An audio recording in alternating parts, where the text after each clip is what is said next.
Hello friends, welcome to our YouTube channel. So friends, आइए बात करते हैं रेलवे ग्रुप डी भर्ती परीक्षा के रिगार्डिंग। रेलवे ग्रुप डी परीक्षा के रिगार्डिंग हम कुछ इम्पोर्टेंट टॉपिक्स हैं, इन पर बात करेंगे। और रेलवे ग्रुप डी के जो स्टूडेंट्स हैं उनका सबसे बड़ा अभी एट प्रेजेंट जो क्वेश्चन मार्क लगा हुआ है कि वेटिंग लिस्ट आएगी या फिर नहीं। ठीक है, ग्रुप डी में वेटिंग लिस्ट आएगी या फिर नहीं। ठीक है, देखिए रेलवे बोर्ड की ओर से एक आदेश जारी किया गया था कि रेलवे ग्रुप डी में वेटिंग को ख़त्म कर दिया गया था। ठीक है, इसके रिगार्डिंग एक नोटिस जारी किया गया था। जब से कैंडिडेट्स को ये प्रॉब्लम हो रही है कि ग्रुप डी में वेटिंग आएगी या फिर नहीं, कैंडिडेट्स को डाउट हो रहा है कि जो कैंडिडेट्स ज्वाइन नहीं करेंगे उनकी जो सीट होगी वो वेस्ट जाएगी। ठीक है, इस पर हम बात करेंगे। रेलवे के नोटिस के अकॉर्डिंग ही हम इस चीज़ को देखेंगे क्या आगे होने वाला है, वेटिंग आएगी या फिर नहीं।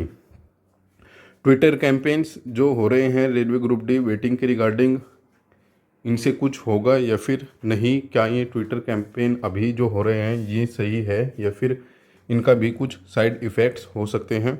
ग्रुप डी भर्ती परीक्षा के जो पैनल्स है कब तक आएंगे और एडिशनल डीवी यदि हो सकती हैं तो कब तक जारी की जा सकती है रेलवे की ओर से। सो फ्रेंड्स, इन सभी मैटर्स पर बात करेंगे। यदि आप चैनल पर पहली बार आए हो तो प्लीज़ चैनल को जरूर सब्सक्राइब कीजिए फर्दर अपकमिंग अपडेट्स के लिए। आइए स्टार्ट करते हैं आज की वीडियो को। सो फ्रेंड्स, ये रेलवे की ओर से एक लेटर जारी किया गया था कोरिजेंडम नोटिस के नाम से, और इसमें इम्पोर्टेंट जो पॉइंट्स है वो रेलवे की ओर से रिवाइज किए गए थे, कुछ ऐड किए गए थे और कुछ को रिमूव किया गया था नोटिफिकेशन में। ठीक है, अब इसी के अकॉर्डिंग देखते हैं कि रेलवे ने जो एडिशनल डीवी होंगे या फिर आप उनको बोल सकते हो कि जो एडिशनल लिस्ट आएगी या फिर रिवाइज लिस्ट आएगी। ठीक है, आप जो भी इसको नाम दे सकते हो। ठीक है, इसके रिगार्डिंग कुछ इंपॉर्टेंट पॉइंट्स रेलवे की ओर से बताए गए थे कैंडिडेट्स को। आइए देखते हैं और उसके बाद में बात करेंगे आगे की कि अब जो ट्विटर कैंपेन्स कुछ कैंडिडेट्स कर रहे हैं क्या वो सही कर रहे हैं या फिर गलत कर रहे हैं, आखिरकार उनसे क्या हो सकता है। सो फ्रेंड्स, अब बात करते हैं डिटेल में। ये एक कोरिजेंडम नोटिस जारी किया गया था। ठीक है, डेट 7/4/2022 को। ठीक है, 7 अप्रैल 2022 को ये डिटेल नोटिस जारी किया गया था रेलवे की ओर से, और हमने भी इसके रिगार्डिंग वीडियो पब्लिश की थी अपने यूट्यूब चैनल पर। ठीक है, कुछ कैंडिडेट्स होते हैं जो कंप्लीट वीडियोस नहीं देखते, इसलिए उनको कंप्लीट डिटेल्स का पता नहीं लगता और बाद में वे किसी के भी बहकावे में आते हैं और फिर ठीक है अपोजिट जो हरकतें हैं वो करना स्टार्ट कर देते हैं। ठीक है, इस नोटिस में रेलवे की ओर से साफ साफ बताया गया था कि रिवाइज लिस्ट, रिजर्व लिस्ट या फिर आप बोल सकते हो या फिर वेटिंग लिस्ट, उसके लिए क्या किया जाएगा। ठीक है, हालांकि यहाँ पर डायरेक्टली वेटिंग का नाम नहीं लिया गया, लेकिन फिर भी रेलवे ने इसके लिए एक अपने पास ऑप्शन रखा है कि जो कैंडिडेट वेटिंग में रहेंगे उनके लिए क्या किया जाएगा। ठीक है, सो देखते हैं इस नोटिस को। इस नोटिस में जैसे आप आओगे, ये स्पेशली जो नोटिस जारी किया गया था, अब इसी कोरिजेंडम को आप थोड़ा स्क्रॉल डाउन करोगे और आगे कुछ पॉइंट्स पढ़ने के बाद, ठीक है, पॉइंट नंबर आप यहाँ पर आओगे। ठीक है, इस पॉइंट्स में बताया गया था कि रेलवे ग्रुप डी के जितने भी कैंडिडेट हैं नोटिफिकेशन के अकॉर्डिंग 1.05 टाइम डीवी के लिए बुलाए जाएंगे। फिर यहाँ पर बताया था कि जितने नंबर ऑफ वैकेंसीज होगी इतने ही कैंडिडेट को बुलाया जाएगा। ठीक है, इसके सेकंड पार्ट में बताया गया था the second sentence of para number 14.3 as per the detail CEN, These additional candidate will however be considered for impanelment only। ठीक है, कौन से यहाँ पर जो एडिशनल कैंडिडेट थे, if there is a shortfall in empanelment from the merit list और and as replacement. ठीक है, ये सब यहाँ पर बताया गया था, ये नोटिफिकेशन में दिया गया था। लेकिन इसको रेलवे की ओर से मॉडिफाई करने के बाद क्या बताया गया था, देखिए इस चीज़ को ध्यान से समझिएगा। बताया गया था कि ये जो नोटिफिकेशन का 14.3 था इसको रिवाइज किया गया है और इसको क्या पढ़ा जाएगा। अब इसमें बोला गया था कि in case of shortfall in empanelment. ठीक है, शॉर्टफॉल यदि कोई एम्पेनलमेंट में होता है कैंडिडेट का या फिर कोई और एक्सीजेंसीज क्रिएट होती हैं, RRB या फिर RRC को रिजर्व है राइट, ठीक है, to utilize the candidates down from the merit list. ठीक है, डाउन द मेरिट लिस्ट यानी कि आरआरबी को रिजर्व रहेगा राइट कि हम कैंडिडेट की शॉर्टफॉल होने पर कभी भी मेरिट डाउन कर सकते हैं। ठीक है, मेरिट डाउन कर सकते हैं और यदि ज़रूरत पड़ी तो हम मेरिट डाउन करने के बाद कैंडिडेट्स को बुलाएंगे। ठीक है, और इसमें बताया गया है ये this however will not confirm any vested right on such as candidate to be consider for appointment. ठीक है, बस यहाँ पर इतना बताया गया है कि यहाँ पर कैंडिडेट्स को राइट नहीं होगा कि कैंडिडेट्स को अपॉइंटमेंट दिया जाए। ठीक है, इसके रिगार्डिंग ये सभी पॉइंट्स में दिया जाता है कि कैंडिडेट इस चीज़ पर ब्लेम नहीं कर सकता कि हमें अपॉइंटमेंट देना ही पड़ेगा आपको। जैसे कि आपको पता है ALP 2018 वाली जो रिक्रूटमेंट थी उसमें कुछ कैंडिडेट वेटिंग लिस्ट में थे और वो कैंडिडेट अब रेलवे को फोर्स कर रहे थे कि हमें वेटिंग में रखा गया है, कुछ टाइम वेस्ट हुआ है उनका, तो हमें वेटिंग में अब हमारी वेटिंग कंफर्म कीजिए, हमें ज्वाइनिंग दीजिए। ठीक है, मेन रीज़न क्या था, रेलवे ग्रुप डी की नोटिफिकेशन से या फिर जो रेलवे बोर्ड का नोटिस आया था उसमें से वेटिंग शब्द को हटाना था। ठीक है, वेटिंग शब्द था, इसको वेटिंग लिस्ट का नाम था, इसको वहाँ से हटा दिया गया है जिससे कि कोई कैंडिडेट फ्यूचर में रेलवे पर इस चीज़ का कोई फोर्स ना कर पाए कि हमें आप ज्वाइनिंग दीजिए। ठीक है, हमें आपने जो हमारा टाइम है वो वेटिंग लिस्ट के नाम से टाइम वेस्ट किया है। ठीक है, इनडायरेक्टली यहाँ पर रेलवे ने बोला था कि हम वेटिंग लिस्ट जारी नहीं करेंगे। ठीक है, ये बात आप ध्यान से सुनिए, वेटिंग लिस्ट जारी नहीं करेंगे यानी कि वेटिंग के नाम से जो कैंडिडेट रिजर्व रखे जाते थे वे कैंडिडेट तो रिजर्व नहीं रखे जाएंगे, लेकिन इसका जो सेकंड पार्ट होगा, ठीक है, सेकंड पार्ट में बताया है रेलवे ने, यदि हमारे पास कैंडिडेट्स की शॉर्टेज होती है, ठीक है, हमारे पास यानी कि हमारे अगर जो 30 कैंडिडेट्स की नीड है और कट ऑफ अभी जो कट ऑफ लगी है उसमें हमारे पास 20 कैंडिडेट्स हो रही है, यदि हमारे पास ये शॉर्टफॉल जो होता है, ठीक है, ये होता है तो इसके लिए हम क्या करेंगे, कट ऑफ को डाउन कर देंगे। ठीक है, वेटिंग लिस्ट ना बोलकर उसको यहाँ पर बोल दे कि हम यहाँ पर कट ऑफ को डाउन करेंगे। ठीक है, कट ऑफ डाउन कर देंगे, इसलिए हम इसको वेटिंग लिस्ट नहीं कहेंगे। ठीक है, एक प्रकार से आप बोल सकते हो कि वेटिंग लिस्ट का ही आप यहाँ पर सेकंड नेम यहाँ पर बोल सकते हो कि कट ऑफ डाउन करके बच्चों को यहाँ पर एम्पैनल किया जाएगा यदि ज़रूरत हुई तो। ठीक है, इसके लिए रेलवे बोर्ड बाध्य नहीं होगा कि जो कैंडिडेट्स यहाँ पर आए हैं उनको आपको अपॉइंटमेंट देना ही पड़ेगा। ठीक है, और डेफिनेटली जो कैंडिडेट मेरिट डाउन होने के बाद लिस्ट में आएंगे तो उनका तो सिलेक्शन ओबियसली हो ही जाएगा। ठीक है, सो फ्रेंड्स, ये इस नोटिस के अकॉर्डिंग रेलवे की ओर से बताया गया था कि वेटिंग जो स्पेशली जो वेटिंग वर्ड जो होता है उसको हटा दिया गया है। ठीक है, और आगे की जो कार्रवाई होगी वो शॉर्टफॉल के नाम से होगी। ठीक है, शॉर्टफॉल यदि कोई होता है तो कट ऑफ डाउन करेंगे हम, अदरवाइज मेरिट में वेटिंग लिस्ट का जो वर्ड है उसको यूज नहीं किया जाएगा। ठीक है, आगे भी यही चीज़ें बताई गई थी।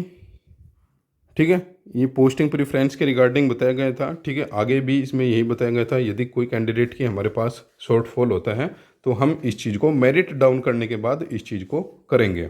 ठीक है, सो फ्रेंड्स, जो ग्रुप डी के कैंडिडेट्स हैं अभी परेशान हो रहे हैं कि वेटिंग लिस्ट आएगी या फिर नहीं आएगी। ठीक है, यदि आपने PET पास किया है, ठीक है, जिस कैंडिडेट ने PET पास किया है और अपनी कट ऑफ से, ठीक है, एडिशनल यदि 6 से 8 नंबर तक यदि उसके कट ऑफ से जो अब PET की कट ऑफ है, ठीक है, हालांकि PET की कट ऑफ के बाद में कट ऑफ कुछ बोर्ड में आपको 10 नंबर तक भी देखने को मिल सकती है, इंक्रीज हुई।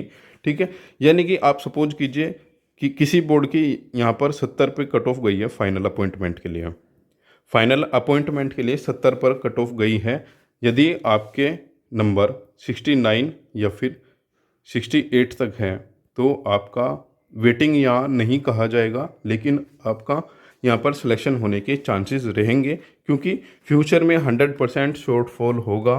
ठीक है, वैकेंसीज का शॉर्टफॉल होगा, यहाँ पर कट ऑफ डाउन करनी ही पड़ेगी रेलवे को। NTPC में आप देख चुके हो शॉर्टफॉल हो रहा है। ठीक है, first DV, second DV, third DV, ठीक है, कितने DV आ चुके हैं। SSC एसएससी सीजीएल का जैसे ही रिजल्ट आया और एनटीपीसी वाले कैंडिडेट जो छोटी पोस्ट पर हैं, यदि वे कैंडिडेट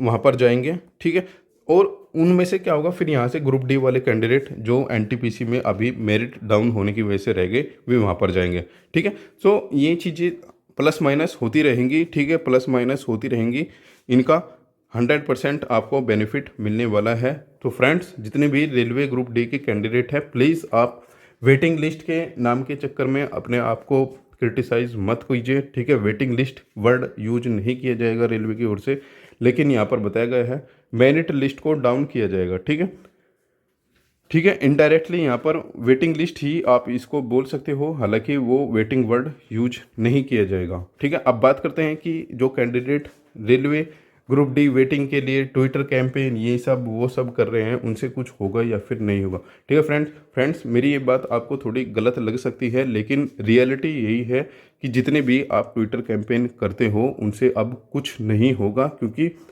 देखिए आपकी क्वालिफिकेशन कितनी होगी, आपकी क्वालिफिकेशन जितने रेलवे कैंडिडेट है ग्रुप डी वाले, इसकी इनकी सबकी क्वालिफिकेशन कितनी होगी, 10th होगी, 12th होगी, बस इतना ही हो सकता है, ठीक है। 99% रेलवे ग्रुप डी के जो कैंडिडेट होते हैं वो 10th होते हैं, ठीक है। मान लिए सपोज कीजिए यूजी होगी बस, ठीक है, आपकी क्वालिफिकेशन यूजी तक है, ठीक है, ग्रेजुएट आप हो, ठीक है। लेकिन जो रेलवे बोर्ड में, ठीक है, आरआरबी में जितने भी वहाँ पर ऑफिसर्स होते हैं, ठीक है, रेलवे बोर्ड में, रेल मंत्रालय में जितने भी ये गाइडलाइंस प्रिपेयर की जाती हैं, गाइडलाइंस नोटिफिकेशन की प्रिपेयर की जाती है, वो सभी वहाँ पर, ठीक है, इस लेवल के ऑफिसर्स होते हैं, ठीक है। अब आप अपना लेवल और इन सब का लेवल आप देख चुके होंगे, ठीक है। ये जो गाइडलाइंस प्रिपेयर करते हैं, ये एडवांस में फ्यूचर में होने वाली संभावनाओं को व्यक्त देखने के बाद ही गाइडलाइंस प्रिपेयर करते हैं कि आगे हमारे पास क्या कंडीशंस हो सकती है, ठीक है।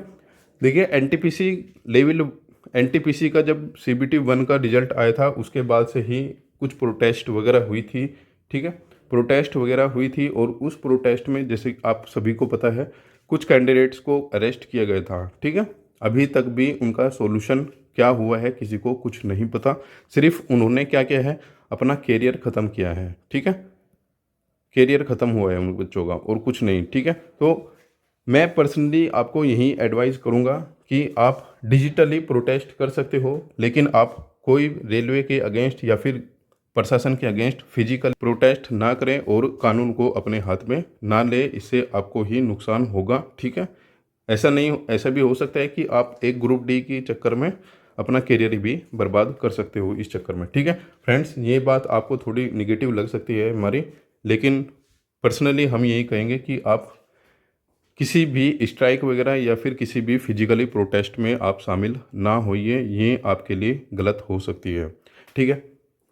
आइए अब बात करते हैं कि जो फर्स्ट पैनल है ये कब तक जारी किए जा सकते हैं ग्रुप डी के। तो फ्रेंड्स, हमने नवंबर में भी एक वीडियो बनाई थी group D result to joining, उसमें भी हमने बताया था कि आपको अप्रैल एंड तक ये फर्स्ट पैनल जो होगा ये देखने को मिल सकता है, ठीक है। अप्रैल एंड से मई तक, 15 मई तक के आसपास आपको ग्रुप डी के पैनल्स देखने को मिल जाएंगे वेरियस आरआरसीज से, ठीक है। कुछ आरआरसीज में ये प्लस माइनस हो सकते हैं, लेकिन 15 अप्रैल के बाद में ये पैनल्स आपको देखने को मिल जाएंगे। आइए अब बात करते हैं कि एडिशनल डीवी कब तक हो सकती है, ठीक है। एडिशनल डीवी जैसे ही आपका फर्स्ट पैनल जारी हुआ, उसके विद इन 2 to 3 मंथ आपको एडिशनल डीवी देखने को मिल जाएगा, यानी कि आप एक्सपेक्ट कर सकते हो कि जून या फिर जुलाई में आपका एडिशनल डीवी देखने को मिल सकता है ग्रुप डी वाले कैंडिडेट्स के लिए, ठीक है। सो फ्रेंड्स, ऑलरेडी हम ये बातें अपनी जो प्रीवियस वीडियो थी, अभी जिस बात का हमने डिस्कस किया है उसमें भी डिस्कस कर चुके हैं, ठीक है। सो जितने भी ग्रुप डी वाले कैंडिडेट हैं, मेरिट लिस्ट जितनी भी अब फाइनल मेरिट लिस्ट जाएगी, ठीक है। जितने कैंडिडेट है डाउट हो रहा है जिनको, जो वेटिंग लिस्ट के चक्कर में हैं, यदि आप फाइनल मेरिट लिस्ट जितनी भी जाएगी अब अपॉइंटमेंट के लिए, उसके बाद यदि आपके अप टू 2 नंबर्स भी कम हैं, तो आप होप रख सकते हो कि आपका मेरिट डाउन होने के बाद आपका श्योर सिलेक्शन हो सकता है, ठीक है। सो फ्रेंड्स, आज की वीडियो में इतना ही। आई होप जो हमने अभी डिस्कस किया है आपको कंफर्म हो चुका हो और पर्सनली आपसे रिक्वेस्ट है कि आप किसी भी फिजिकली प्रोटेस्ट में शामिल मत होइए, कानून को अपने हाथ में मत लीजिए। आप एक स्टूडेंट हो, आपको ग्रुप डी से कहीं अच्छी और नौकरी मिल सकती है, लेकिन यदि आप कानून हाथ में लेते हो तो कहीं ना कहीं ये आपके लिए और आपकी फैमिली के लिए गलत हो सकता है। ठीक है फ्रेंड्स। सो फ्रेंड्स, वीडियो देखने के लिए थैंक यू। मिलते हैं नेक्स्ट वीडियो में।